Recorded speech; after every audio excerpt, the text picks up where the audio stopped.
Varicose veins కి సరైన చికిత్స కోసం సంప్రదించండి ఎవిస్ హాస్పిటల్. నమస్తే రమగారు. నమస్తే జయ. రమగారు, పూర్వ జన్మలో చేసిన అప్పులు కానీ, తప్పులు కానీ, పాపాలు కానీ ఈ జన్మలో ప్రభావం చూపిస్తాయా? భారతీయ సిద్ధాంతమే కర్మ సిద్ధాంతం కదా జయ. అవును, మన సిద్ధాంతమే అది. ఈ జన్మలో ఏవో రకరకాల జీవితాలు జీవించి మరణించాక మనం మళ్ళీ పుడతాం. మనం ఎవరెవరికి ఏమేమి ఎక్కడెక్కడ ఎంతెంత ఎలా బాకీ పడ్డామో అవన్నీ వాళ్ళకి అదేవిధంగా అంతకంతా మనం తీర్చవలసిందే. తప్పకుండా తీర్చాలి, మామూలుగా కాదు, వడ్డీతో సహా తీర్చవలసే వస్తుంది. అందులో ఎటువంటి అనుమానము లేదు. మన సిద్ధాంతమే అది. ఇప్పుడు మనం మరణించాక ఎక్కడికి వెళ్తామో మనకు తెలియదు. ఇవన్నీ మాట్లాడక్కర్లేని మాటలు. లెక్క ప్రకారం అయితే మనం మాట్లాడుకోక్కర్లా, ఏం మాట్లాడుకోక్కర్లా మనం. ఎందుకంటే మనం చచ్చిపోయాక ఏమవుతామో తెలియదు కదా మనకి. మన ముందు పోయిన మన తాతలు, మా అమ్మలు, అమ్మమ్మలు వాళ్ళంతా ఎక్కడికి పోయారో తెలీదు. వాళ్ళు ఎక్కడ పుట్టారో తెలియదు, వాళ్ళు ఏం చెప్పలేదు. నేను ఇక్కడ పుట్టాను రా మనవడా, పుట్టాను మనవరాలని మనకేం చెప్పరు కదా. వాళ్ళు ఎక్కడైనా ఉండొచ్చు, ఏమైనా చేయొచ్చు, అసలు పుట్టకపోవచ్చు కూడా. ఇప్పుడు అది ఎలా మనం వినలేదో మన సంగతి కూడా మనకు తెలియదు. కాబట్టి వినక్కర్లా, మాట్లాడుకోకర్లా మనం. కాకపోతే మనం ఇప్పుడు రెగ్యులర్గా కొన్ని వాక్యాలు వింటాం. రుణానుబంధం అనే, ఎక్కడి నుంచి వచ్చింది రుణం? మనం ఒక ఇంట్లో పుట్టాం పెరుగుతున్నాం. వాళ్ళు ఎవరికో సడన్గా మనం ఒక సహాయం చేస్తాం. ఏదో జన్మలుగా రుణపడి ఉన్నారు, అందుకే వీళ్ళు ఇక్కడ కలిశారంటారు. ఏ జన్మలుగా మనం అసలు ఒకళ్ళకి పుట్టడం కూడా వాళ్ళతో రుణానుబంధం ఉంటేనే పుడతాం. ఈ పుట్టిన వాళ్ళలో కొంతమంది పిల్లలు అమ్మా నాన్నలతో అడవా చాకరీ చేయించుకుని చిన్నతనం అంతా అనారోగ్యాలతో, తర్వాత మారంతో, చదువు సరిగ్గా చదవక, లేదా బాగా చదువుకుని ఖర్చు పెట్టించి వాళ్ళ సంపాదన అంతా లాక్కుని చేసే కుమార్తెలు ఉంటారు.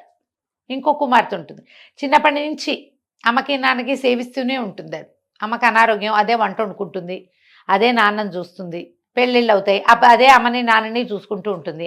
అమ్మా నాన్న దానికి ఇచ్చేదేం ఉండదు, వాడికి ఇచ్చేదేం ఉండదు, వాళ్ళే మోసుకుంటూ ఉంటారు అమ్మా నాన్నని. వాళ్ళే అమ్మా నాన్నకి దాసిగా ప్రవర్తిస్తారు.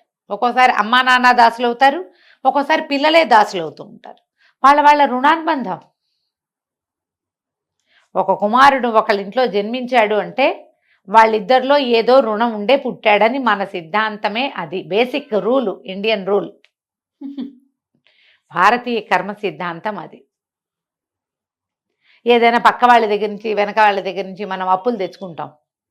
పంచదార, చింతపండు, గబుక్కున్న పులుసులోకి ఉల్లిపాయలు లేవు, 2 ఉల్లిపాయలు, 2 టమాటాలు, కాస్త కరివేపాకు, కొంచెం కొత్తిమీర, అవి కూడా అప్పులు తీర్చేయాలి. ఎందుకంటే ఆ బాకీ కోసం పుట్టాల్సి వస్తుందని మనం అలాంటివి నమ్ముతాం జయ. మరి ఉల్లిపాయ బాకీ తీర్చడం కోసం పుట్టాల్సి వస్తాం మనం.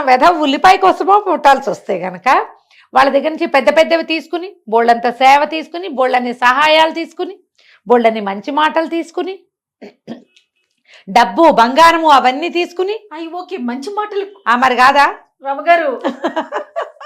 నాకు తగులుతుంది ఎవరికైనా.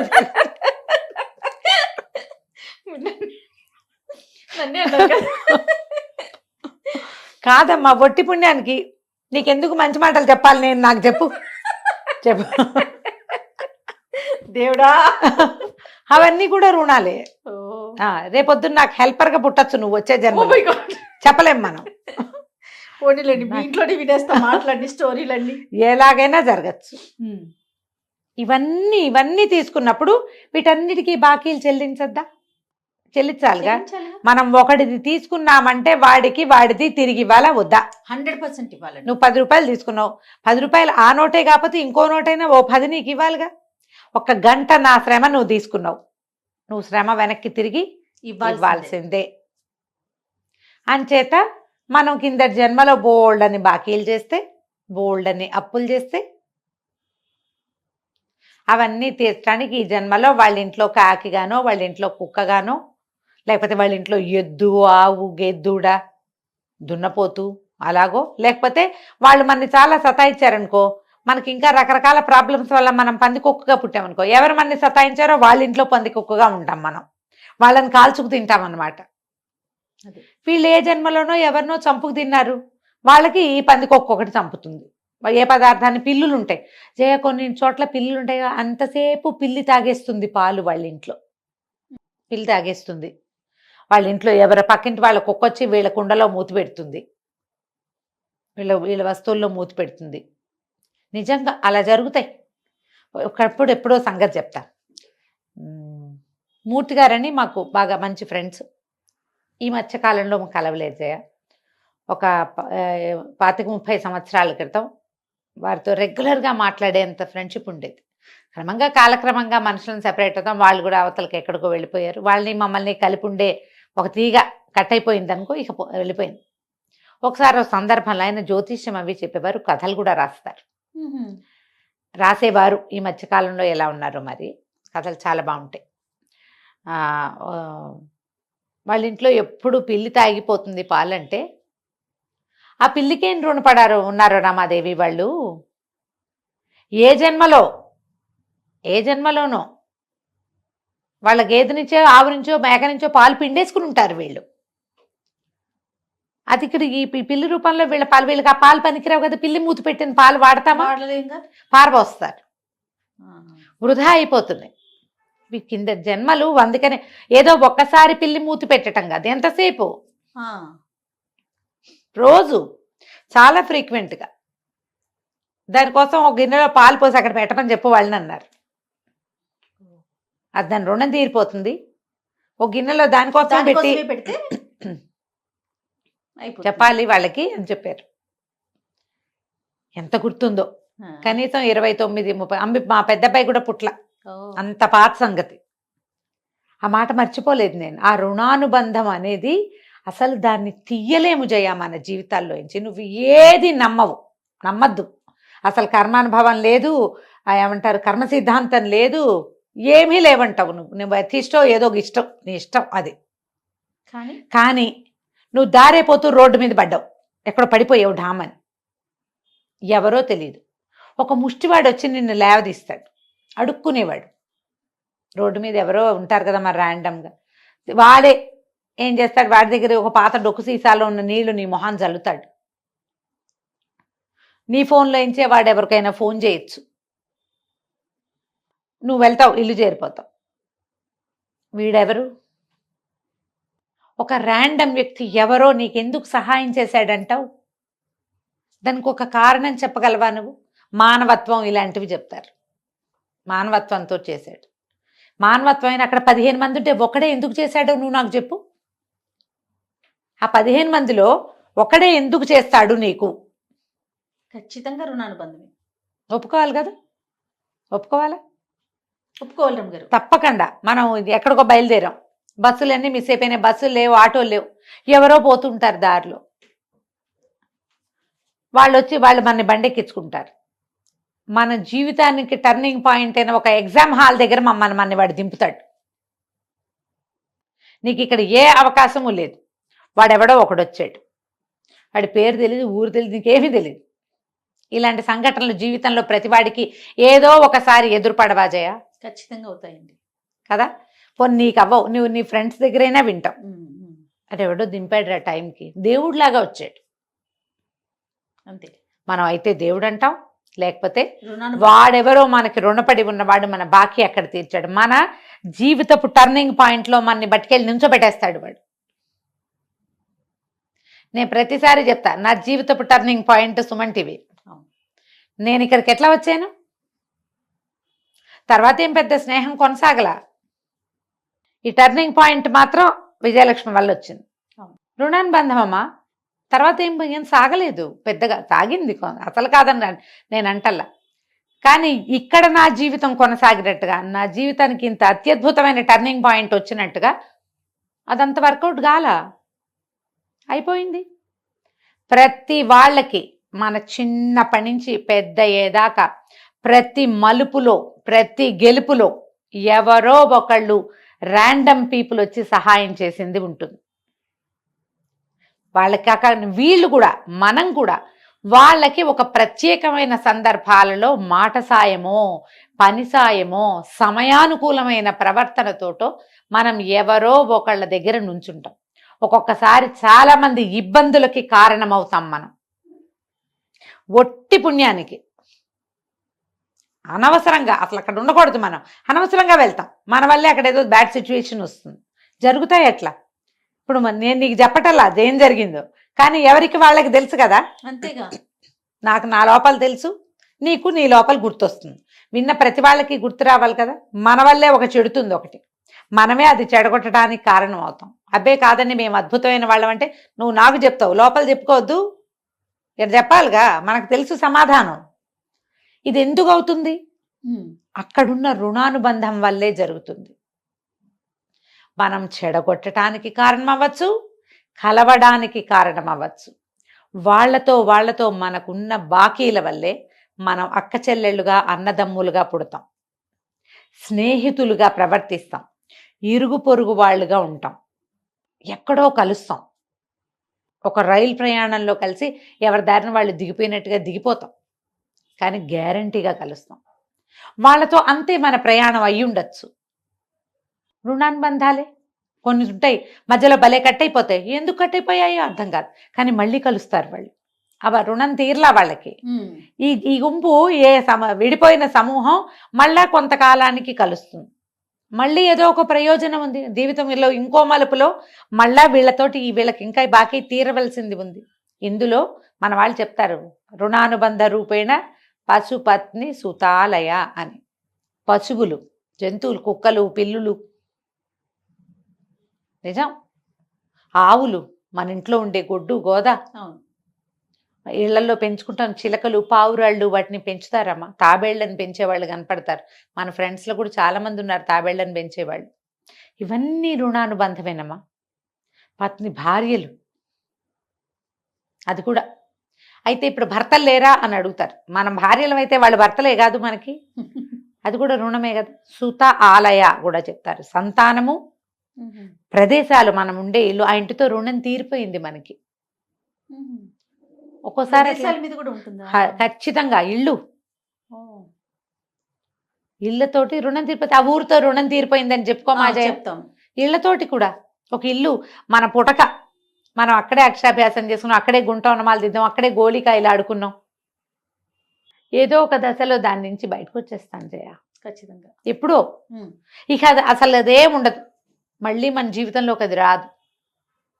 ఊళ్ళు మారుతారు, ఉద్యోగాలు మారేవాళ్ళు, ఊర్లు మారిపోయేవాళ్ళు, ఈ ఊరు నుంచి ఇంకో ఊరికి మైగ్రేట్ అయిన వాళ్ళు ఎంతమంది లేరమ్మా. అవును, ఆడపిల్లలందరూ పుట్టిళ్లలో వదిలిపెట్టి పరాయిళ్ళకి వెళ్ళిపోతారు కదా. కొంతమందికి మళ్ళీ మళ్ళీ మళ్ళీ మళ్ళీ పుట్టింటికి వెళ్ళి అక్కడే గడిపే అవకాశం కొన్ని జీవితాలకు లభిస్తుంది. అందరికీ అదృష్టం ఉంటుందా? ఉండదు. మనం చిన్నప్పుడు ఆడుకున్న ఇంట్లో నుంచి మన పెళ్ళి అయ్యాక అమ్మ నాన్న మన పెళ్లి కోసమే ఇళ్ళం వేసిన దాఖలాలు కూడా ఉంటాయిగా. రుణం తీరిపోయింది, మనకి తీరిపోయింది, వాళ్ళకి తీరిపోయింది. ఆ బాకీ ఇంకో చోట ఎక్కడో మొదలవుతుంది, ఇంకో ఇంటి దగ్గర ఉన్న జంతుజాలంతో స్టార్ట్ అవుతుంది. మేము ఒక ఫ్లాట్లో ఉన్నాం జయ, ఒక 10-14 ఏళ్ల క్రితం. యాక్చువల్గా ఒక కుక్క ఉండేది పక్కన, జానీ దాని పేరు. అది పక్క బిల్డింగ్లో వాళ్ళ కుక్క. అది ఎందుకు వచ్చి పడుకునేదో తెలియదు, మేమున్న బిల్డింగ్లోకి వచ్చి పడుకునేది. మా బిల్డింగ్ వాళ్ళ కుక్క కాదు అది, పక్క బిల్డింగ్కి. అయితే వచ్చి 2nd ఫ్లోర్లో ఉండేవాళ్ళం మేము, మా వాకిట్లో పడుకునేది. మా ఇంటికి వచ్చిన వాళ్ళది రా అని పరిగెత్తుకుంటూ పోయేవాళ్ళు, నల్లటి బొచ్చు కుక్కది. సరే వాకిట్లో పడుకుంటోంది కదా, పిల్లలు ఒక రవ చిన్నవాళ్ళు. నాకు కూడా కొంచెం కుక్క ప్రీతి ఉన్నది, మా ఇంట్లో బాగా కుక్కలు ఉండేవి. కాకపోతే ఎత్తుకుని చంకలో పెట్టుకుని పక్కలో పడుకోబెట్టుకుని ఆ ముచ్చట కాదు, కుక్కకి అన్నం పెట్టే ప్రీతి పాత్రమైన ముచ్చటే నాకు. వాకిట్లో పాలు పోసేవాళ్ళం, అన్నం పెట్టేవాళ్ళం, అది తినేది. మార్నింగ్ వాక్ వెళ్ళినప్పుడు నా వెనకాల వచ్చేది అది. యోగా క్లాస్కి వెళ్ళేది నా ఇంట్లో ఉన్నప్పుడు. ప్రతిరోజు నా యోగా క్లాస్కి వచ్చి నాతో పాటు మళ్ళీ వెనక్కి వచ్చేది. అది తప్ప నేను ఏ ముద్దు దాని ఒంటి మీద చెయ్యేసి ఎరగని చేయ, నేను ముట్టుకునే ముద్దు కాదు, అది రోడ్ల మీద తిరుగుతుంది, అంత సరదా లేదు. కానీ అన్నం మాత్రం ఖచ్చితంగా పెట్టేవాళ్ళం, పాలు పోసేవాళ్ళం. అది మా వాకిట్లో కాలు తుడుచుకునే పట్ట మీద పడుకునేది, అక్కడే ఉండేది. దానికి విడిగా కార్నర్కి, లిఫ్ట్ కార్నర్కి ఏదైనా దుప్పటి వేసేవాళ్ళం. 3 ఏళ్ళు ఏమో ఉన్నాం మా ఇంట్లో. చలికి అక్కడ పడుకునేది. మేము ఇల్లు మారాక కొద్ది రోజులు మా వెనకాల తిరిగింది. ఇల్లు కొంచెం అవతలికి మారాం, కొంచెం అదే లైన్లో ఇంకాస్త ముందుకి వెళ్ళి ఎల్ షేప్లో తిరగాలన్నమాట. ఒక వారం రోజులు 10 రోజులు తిరిగి ఆ తర్వాత ఇంకా అది రావడం మానేసింది. కొంచెం పిల్లలు దాన్ని మిస్ అయ్యేవారు, జానీ కనపట్టలేదు అని. తర్వాత ఈ కుక్క, మేము అక్కడ ఉన్న 3 ఏళ్ళు మా ఇంట్లో అన్నం తింది పాలు తాగింది చేయాలి. మేము ఇల్లు మారిన కొద్ది రోజులకి దాన్ని ఈ కుక్కలు బండి వస్తుందిగా పట్టుకుపోయారు. అంతకుముందు ఆ బండి వచ్చినప్పుడు మేము దాచిపెట్టేసేవాళ్ళం. నిజంగా నేను చేసిన చెప్తే సరిపోతుంది. బిల్డింగ్లోనే ఉంచేవాళ్ళం, లేవు మా దగ్గర ఏమని చెప్పేసి వాచ్మెన్నే పంపించి, వాచ్మెన్ కూడా బాగా చూసుకునేవాడు దాన్ని. ఆ 3 ఏళ్ళు మేము దానికి రుణం. అంతే. ఇలా జరగవా మీ జీవితాల్లో? ఆలోచించండి. ఇప్పుడు కుక్కని కావలించుకుని ఒళ్ళో పెట్టుకుని మంచాల మీద ఎక్కించుకుంటేనే ముద్దా కాదు, ఇది కూడా ముద్దే. మేము సాయంత్రం అయ్యేసరికి తెల్లవారంగానే అది కనపడకపోతే జానీ ఏది అని చూసేవాళ్ళు, పిల్లలు చూసేవాళ్ళు. మా ఇంటికి వచ్చిన పిల్లలు, మా అక్కయ్యల పిల్లలు వాళ్ళు కూడా 3-4 సార్లు చూశాక అది రాకపోతే ఏది వాకిట్లో కుక్క ఉండాలి కదా పిన్నమా, ఏది అది అని అడిగేవాడు. ఇల్లు మారాక మాకు పోయింది, దానికి పోయింది, చివరికి అదే పోయింది పాపం. మనం చెప్పలేకపోతాం చూడు. అంతే కదా. ఇలా ఎన్ని కలుస్తాయో జీవితంలో, ఇవన్నీ బాకీలమ్మా. మనం కొత్తగా రుణపడకూడదు ఎవరి దగ్గర కూడా. ఎవరి దగ్గరైనా ఒక సహాయం తీసుకుంటే దాన్ని ఎహసాన్ ఫరామోషులుగా ప్రవర్తించకూడదు. ఖచ్చితంగా తీర్చుకోవాలి, బాకీ ఏదో ఒక తీర్చాలి. రూపంలో. ఏదో ఒక రూపంలో తీర్చాలి. అది వాళ్ళకి చెప్పాలి. సహాయం తీసుకుని తలకాయలు తిప్పేసి వెగటుగా మాట్లాడి చిన్నబుచ్చి చేయకూడదు. ఒకవేళ మీరు సహాయం తీసుకుని కూడా తీసుకోలేదని అబద్ధం ఆడారంటే వాళ్ళ ఇంట్లో ఇట్లా జంతువులుగా పుట్టాల్సి వస్తారు. శాస్త్రం మనకు అదే చెప్తుందమ్మా. అవ్వచ్చు, అవ్వకపోవచ్చు. ఆలోచించండి. మనం ఒకళ్ళ తీసుకుని ఇవ్వకపోవటం ఏమిటి అసలు? అంతే కదా, ఇవ్వకపోవటం ఏమిటి? వాళ్ళ తీసుకున్నాం, వాళ్ళ సహాయమో మాటో మంచో తీసుకున్నాం, తిరిగి ఇచ్చి ఖచ్చితంగా ఇవ్వాలి. లేకపోతే లావైపోతాం అనుకోండి, పోనీ కనీసం తీర్చకపోతే లావైపోతామని భావించినా అది కూడా మంచిదే కదా. ఎప్పుడు ఇలాంటి ఆలోచనతోటి ఉండాలి. మనకి భగవద్గీతలో చెప్తారు, రుణంతో ఎలాగూ పుడతాం. అసలు ఉపాసన కూడా సగంలో ఉండగా మనం మరణిస్తే మరుసటి జన్మలో అది మొదలవుతుంది. మళ్ళీ మొదలవుతుందంటే మరి నువ్వు వదిలేసిన బాకీ నీ వెంట పడదు, ఖచ్చితంగా అది పడుతుందిగా. ఇది వచ్చినప్పుడు అది రావాలి కదమ్మా, రావాలా? ఈ రుణానుబంధాలు అనేవి అక్షరాలా ఉంటాయమ్మా. కోడళ్ళు అల్లుళ్ళు కూడా అంతే. ఇప్పుడు ఒక ఇంటికి కోడలుగా వెళ్ళావు, ఈ బాధ్యతలు నేను తీసుకోను అంటే నువ్వు ఇంకో బాధ్యత మోయాల్సి వస్తావు. నీకు సంబంధించింది, అవును, నీకు సంబంధించిన బాధ్యతే నువ్వు మోసావనుకుంటావు, నీ పిల్లలు నిన్ను మోస్తారు. నువ్వు నీ బాధ్యత మోయకపోతే నీ పిల్లలు నిన్ను మోయరు. ఇది సిస్టమ్ జయ, ఇలా వెళ్తుంది. శాపనార్థాలు పెడుతున్నాను అనుకోవద్దు నువ్వు. శాపనార్థాలు కాదు, ఇది అక్షరాల నిజం. నువ్వు ఏ ఇంట్లో కోడలిగా అడుగు పెట్టావో, ఏ బాధ్యత తీసుకోవటానికి వాళ్ళ ఇంటి పేరు తీసుకుంటావు, వాళ్ళ పిల్లల్ని నువ్వు పెంచుతావు, వాళ్ళ ఇంటి పేరే నీ పిల్లలకి వస్తుంది. రేపొద్దున వాళ్ళు పోతే అనకూడదు, అమ్మాయిలో ఏమిటో నువ్వే పట్టాలి. వాళ్ళు వెళ్ళిపోయాక వాళ్ళ ఆస్తి నీకే వస్తుంది. బాధ్యత నువ్వు తీసుకోవద్దు. వాళ్ళు సరిగ్గా ఉండని ఉండకపోని నీ పని నువ్వు చేయాలి. వాళ్ళు సరిగ్గా లేరండి అందుకే నేను వదిలేసా అని సమర్థించుకోకు. నువ్వు వదిలేస్తే నిన్ను వదిలేసేందుకు ఇంకోటి ఉంటాడు సిద్ధంగా. నువ్వు ఏ బాధ్యత తీసుకోలేదు, నీ పిల్లలకి బాధ్యత ఎట్లా వస్తుంది? రాదుగా. నువ్వు బాకీలు తీర్చుకోకపోతే మీ పిల్లలు బాకీలు తీర్చుకోరు. ఈ చైన్ నడుస్తూ ఉంటుంది. దీన్ని బ్రేక్ చేయాలి. కాబట్టి బాధ్యతలు తీసుకోండి, రెస్పాన్సిబిలిటీస్ ఫినిష్ చేయాలి. రుణానుబంధాలు తీర్చుకోవటం అంటే మన మీద పడిన బాధ్యతని మోయాలి. మొదటిది ఇందులో దేవ రుణం, పితృ రుణం, ఋషి రుణం అని చెప్తారు. 3 ఉన్నాయి. దేవరుణం అంటే దేవరుణం భగవంత్ దేవతలకి మనం చేయవలసిందమ్మా. పితృ రుణం అంటే మన తాత ముత్తాతలకి ఫ్యామిలీకి చేయవలసింది. ఋషి రుణం ఒకటి ఉంది. ఋషి రుణం మనకి ఇన్ని గ్రంథాలు అవన్నీ వచ్చినాయి. మనకు ఒక విధి విధానం ఉంది, మనకు ఒక సనాతన సాంప్రదాయం ఉంది. దాన్ని గౌరవించు, దాన్ని ముందుకు తీసుకెళ్ళు. ఈ రుణాలు తీర్చుకోవాల్సిందే. ఇందులో అమ్మా నాన్నలు ఉంటారు, అక్క చెల్లెళ్ళు ఉంటారు, అన్నదమ్ములు ఉంటారు, చుట్టుపక్కల వాళ్ళు ఉంటారు, సమాజం ఉంది, మనం పెరిగిన సంప్రదాయం, మతం, మనం ఏ ధర్మంలో పుట్టామో ఆ ధర్మం. నువ్వు ఇది నీకేదో ప్రాబ్లం వచ్చిందని మతాలు మార్చేసుకుంటాం, చేస్తున్నాం కదా. అదే మనం ఇది వదిలేసి ఇంకో దాంట్లోకి వెళ్తాం. పాయింట్ అమ్మా. సరే, ఎవరి కష్టం వాళ్ళది. ఏదో కష్టం వచ్చింది మారిపోయి. మీ అమ్మా నాన్నని మారుస్తావు నువ్వు? ఎవరైనా మారుస్తారా? అమ్మా నాన్నని ఎట్లా మారుస్తావు నువ్వు? అమ్మా నాన్న సెలక్షన్ నీ చేతిలో లేనట్టే నీ ధర్మం సెలక్షన్ కూడా నీ చేతిలో లేదు. నువ్వు మారడానికి వీల్లేదు. మారి నువ్వు సాధించలేదు. మారినా నువ్వు వెళ్ళేది అందరూ వెళ్ళే చోటకే. ఇంకోలా ఏం పోవు, నువ్వు ఇలాగే పోతావు. ఇలాగే అవుతుంది. ఈ మారకూడదు. మారకుండా మనం ఏ ధర్మంలో పుట్టామో దాన్ని గౌరవించి దాన్ని ముందుకు తీసుకెళ్ళాలి. లేకపోతే మళ్ళీ మళ్ళీ మళ్ళీ మళ్ళీ పుట్టాల్సి వస్తుందమ్మా. మళ్ళీ పుడతాం మనం. ఈ బాకీలతోటే పుడతాం. ఇవి తీర్చుకుంటూ ఈ జన్మలు జరుగుతూ ఉంటాయి. వీటిని తగ్గించుకోవాలి. అప్పుడే మనం భగవంతుణ్ణి చేరగలుగుతాం. ఆ చేరాలంటే రుణాలు తీర్చుకోవాలి. బేసిక్ దానికి ఏంటంటే మీ బాధ్యత బాధ్యత ధర్మం పట్ల, సమాజం పట్ల, కుటుంబం పట్ల మీ బాధ్యతల్ని సక్రమంగా నెరవేర్చండి. వీటిని వదిలేయకండి, విడనాడకండి, మార్చేయకండి. అప్పుడు బాకీలు ఉండవు, అంతే. తీరిపోతాయి ఇక్కడే. తర్వాత ఇంకా మనం పుట్టం, ఎటర్నిటీ అంటాం కదా ఇంగ్లీష్లో, మోక్షం అంటాం మనం. అవును, అవును. అది సాధించగలుగుతాం. మళ్ళీ మళ్ళీ పుట్టక్కర్లా. ఇదే జీవితం ఏముందమ్మా, మళ్ళీ పుడితే మాత్రం. మళ్ళీ పుట్టినా ఇంతే, ఇదే శరీరం. దీనికి చిన్నప్పుడంతా ఏ పెరుగుదల ఉంటుంది, తర్వాత దిగుదల ఉంటుంది, తరుగుదల కదా. ఈ కష్టం ఎందుకు? బాకీలు తీర్చుకోండి. తప్పకుండా. ప్రధానమైనది ఇంకొకటి నమ్మండి, దీన్ని శాపనార్థంగా భావించద్దు. మీరు తీర్చని బాకీలని మీరు ఎక్స్పెక్ట్ చేయలేరు. మీరు తీసుకోని బాధ్యతలు మీరు ఎవరి దగ్గర ఎక్స్పెక్ట్ చేయలేకపోతారు. ఎందుకంటే ఒక వయసు దాటాక ఖచ్చితంగా మనకు సపోర్ట్ కావాలి. ఇది ఆలోచించుకోవాలి. తప్పకుండా. అంతే. నమస్తే రమగారు. నమస్తే.